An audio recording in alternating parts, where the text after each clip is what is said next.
time now for our Hebrew Bible lesson from Deuteronomy 6, verses 4 through 9. Hear, O Israel, the Lord is our God, and the Lord is alone. You shall love the Lord your God with all your heart, and with all your soul, and with all your might. Keep these words that I am commanding you today in your heart. Recite them to your children, and talk about them when you are at home, and when you are away, and when you lie down, and when you rise. Bind them as a sign on your hand. Fix them as an emblem on your forehead. Write them on the doorpost of the house and your gates. This is the word of God. Our gospel lesson for the day is from Matthew 22. I invite you to rise as you're able in body or spirit. Teacher, what is the greatest commandment in the law? Jesus replied, you must love the Lord your God with all your heart, with all your being, and with all your mind. This is the first and greatest commandment, and the second is like it. You must love your neighbor as you love yourself. All of the law and prophets depend on these two commands. And our focus verse today is that 37th verse. You must love the Lord your God with all your heart, with all your being, and with all your mind. This is the word of God for us, the people of God. Thanks be to God. Amen. You may be seated.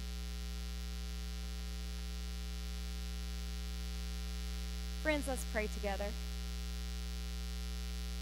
Gracious God, we thank you for the way that you continually lead us to focus our whole lives on you.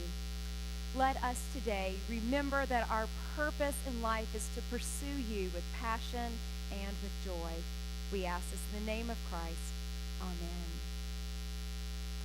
Well, friends, we are continuing our sermon series looking at the game of life, how we can use the lessons that we learn in different board games to teach us about our life with God. And we started off with the very first week. We talked about the game of life and how the lesson that offers us is that God is always present and God is always working things together for good. Last week we looked at Scrabble, and we talked about how God's words created life and offer us light, and how our words have the power of life also, the way that we speak and share with others. And so today we are looking at the game of Trivial Pursuit, and how our purpose in life is not trivial, but it's to pursue God in all that we do. That's the purpose and the heart of our life together. So who's played Trivial Pursuit before? Oh, hands go up. So when you play Trivial Pursuit, there are 6 different categories of questions. So there is, I'm out of order.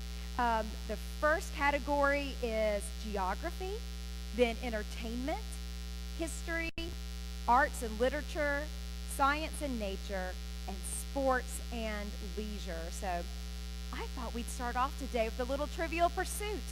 Who would like to pick the first category? Samuel does. All right, Samuel, pick a category. Sports. All right, are you ready? Sports and leisure. Fill in the blank. This is something that Paul said. Blank the race with perseverance. Run. That was for Samuel. Good job. Exactly. Run the race with perseverance. All right. Who wants to pick another category? Oh, okay, Victor. Geography. Where was Jesus baptized?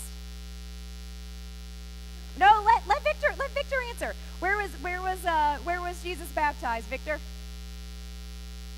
No, where was he baptized? Somebody want to help him out? The Jordan River. He was baptized in the Jordan River. Very good. All right, let's do one more. Somebody, one more person. All right, Kevin. History. You've got this one. What town was Jesus born in?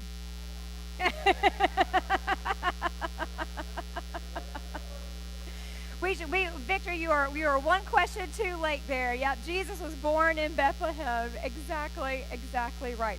So the purpose of Trivial Pursuit is to know as many random things as possible, right? Anybody, it's like the board game of the TV show Jeopardy. Some of you may watch Jeopardy or have seen it before. Anybody remember Ken Jennings? It's hard to believe that was 12 years ago, but he was a contestant on the show Jeopardy, and he won 74 times in a row, which is the equivalent of 3 months and a little bit more of weekday TV. He won that many episodes of Jeopardy. And I heard a radio interview with him right after he had finished that winning streak, and they asked him, how did he learn? How did he learn all of that information? And he shared that for months and months and months, every night after work, every weekend, every lunch hour, every time he had a spare moment, he would quiz himself, or his wife would quiz him with questions that were written on postcards. So they just had stacks and stacks and stacks of postcards with all of these different questions and information and categories, and that's all he would do. And every moment of his spare time was learn incredible amounts of trivia and minutia, because he had one purpose in his life, and to win Jeopardy. His purpose was to win Jeopardy. And how ironic, as we're talking about Trivial Pursuit, that in order to fulfill his purpose, he had to learn a lot of trivia. But he was focused. He committed his entire self to pursuing his goal of winning on Jeopardy. Well, today we're going to be talking about what is our goal and our purpose in life, and how that is to pursue God. I came across this quote that says, "Weigh every purpose in the light of eternity." A trivial pursuit is that which is outside the will of God and detached from the glory of God. Weigh every purpose in the light of eternity. Every purpose. So our purpose then is to pursue God with passion and with our entire beings. Moses in the book of Deuteronomy shared this idea with the Israelites in this way when he said, "Hear, O Israel, the Lord our God, the Lord is one. You shall love the Lord your God with all of your heart, with all of your soul, and with all of your might." Love the Lord your God with all of our soul, with all of our heart, and with all of our might. Now, Moses knew what he was talking about when he shared this with the Israelites, because he had spent the latter part of his life pursuing God with his entire being. Now, he had plenty of times where he wasn't pursuing God in his life. Some of you may remember the story of Moses. He was born as a baby to an Israelite baby when the Israelites were in slavery and under oppression in Egypt. And the Pharaoh was worried about the Israelites growing in number. So he called on all of the Hebrew boys to be killed when they were born. But Moses' mother and sister preserved and protected him, made him a little basket, floated him down the river, where the Egyptian princess saw him, pulled him out of the water, and decided to raise him as her own. And so Moses was raised in the palace of the Pharaoh. He still was an Israelite, but he was raised as one of the children of the Pharaoh. But when he got to be an adult, he one time saw one of these Egyptian overseers beating one of the Israelite slaves. And so Moses became incensed that one of his people was being beaten. He identified with his people. And so he went and he actually killed that Egyptian overseer. Well, he was found out. And so he had to flee and run away for his life. So he ran out into the neighboring wilderness, where he found a group of nomads, where he joined their group and eventually married and became a shepherd. And so Moses was out there one day with his sheep wandering around in the wilderness when he came across a bush. Now that bush was on fire, but the leaves weren't burned up, the trees, the limbs weren't burned up, and out of that fire came a voice. That voice was of God, and said, "Moses, take off your shoes, for you are on holy ground. So Moses paused, he took off his shoes, and then he began to listen as God spoke to him, as God called him to leave his nomadic ways, to return to Egypt, not as a fugitive, but as the spokesperson for God, to demand that the Pharaoh release the Israelites, release God's people, and then lead them into freedom. From that point on, Moses' life changed. Before that, Moses had simply been reacting to everything that happened to him. He just reacted to being saved and growing up in the palace. He reacted out of anger without even thinking when he saw the Israelite being beaten. He reacted out of fear when he ran away. He reacted out of necessity by marrying part of that tribe that he had, by a woman from the tribe that he had become a part of. Moses' life before he experienced God speaking to him was one of reaction. It wasn't one of purpose. He wasn't one of pursuing until he had that encounter with God. And from that point, every aspect in his life was very intentional and very purposeful, even when it was difficult, even when it was hard. He went back to the Pharaoh, who he could have been killed on sight, to demand that the Pharaoh release God's people. He finally took the people when they were released and got to the sea, the Red Sea, the Sea of Reeds, where it looked like the Israelites were going to be led to certain death, where God then parted the waters and Moses led them across. He led them then into the wilderness, where they still were very whining and complaining and ended up being there for 40 years because of that. And Moses could take them to the edge of the promised land. He knew he wouldn't get over. He knew he wouldn't be a part of it, but he had taken them to that point. He had lived a life of purpose, where he had served God with his entire being, even when it was difficult, even when it was hard, even when it seemed like he would not receive any fruit from his labor. He still pursued God and God's love. And so these words that we have here from Deuteronomy, when Moses is telling this to the people, this is one of his last speeches before he dies. He knows he's not going to make it over to them, and he wants to leave them with wisdom. And so he tells the Israelite people, you must love God and pursue God with everything you have, because if you don't, you will lose it all. But if you pursue God with purpose and with passion, then you will live in a land flowing with milk and honey, with all that you need in order to be God's faithful people.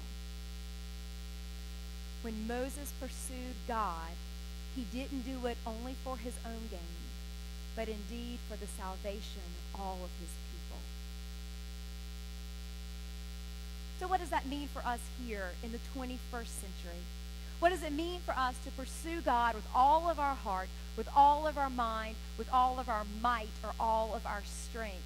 When Moses said that, those are kind of poor English translations. What it really means to serve God with all of our heart in the Hebrew context meant with all of your mind. They didn't really separate out your heart and your mind together. So you serve God with all of your heart and your mind.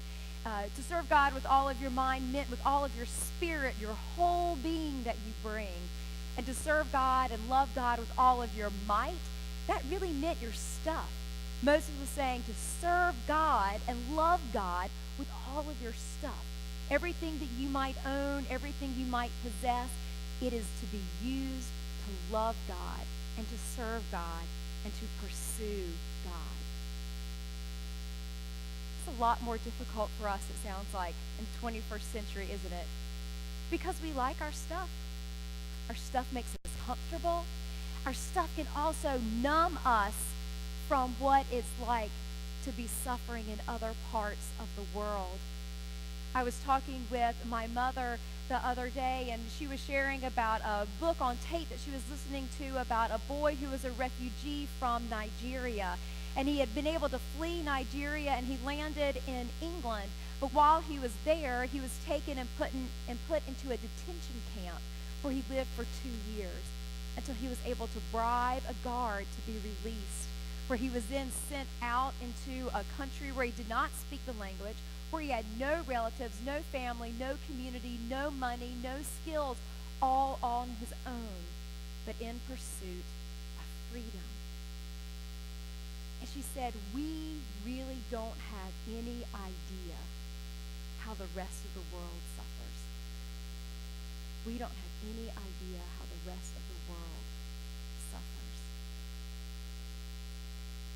But when we pursue God as our life's purpose with passion, when we love God with our whole being, and as Jesus said, we love our neighbor as ourselves, our lives then can become an offering in order to receive the gift of salvation for ourselves, but also to save the lives of others. When I was in college, I participated in our campus ministry. And our campus, I was talking with a friend who was pursuing a public relations degree.